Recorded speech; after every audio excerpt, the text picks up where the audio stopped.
اگه یه شب دوستت اومد دنبالت ولی دیدی قیافش عجیب به نظر میرسه،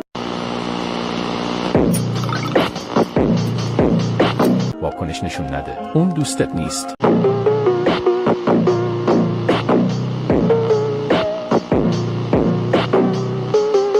فقط لبخند بزن و سوار ماشینش شو.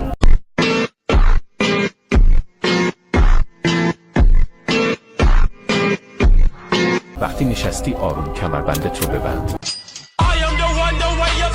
تو چشماش نگاه نکن.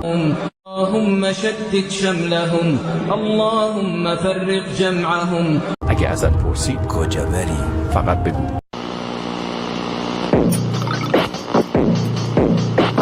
خودت میدونی.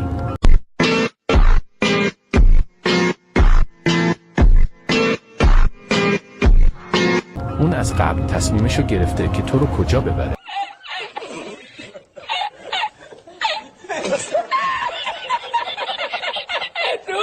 اگه بهت آب تعارف کرد اصلا ازش نخور.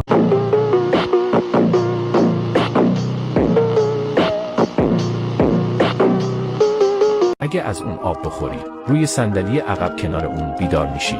اگه ضبط ماشین رو روشن کرد و شروع کرد رقصیدن،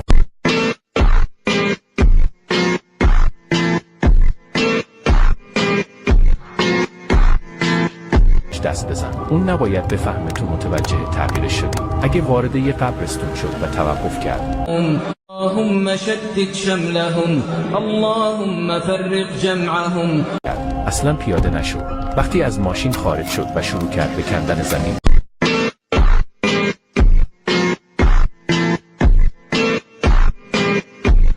فقط چند ثانیه فرصت داری تا پشت فرمون بشینی و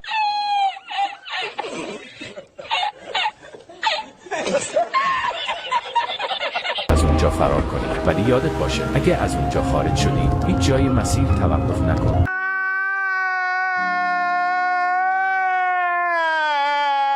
و اصلا از آینه پشت ماشین رو نگاه نکن.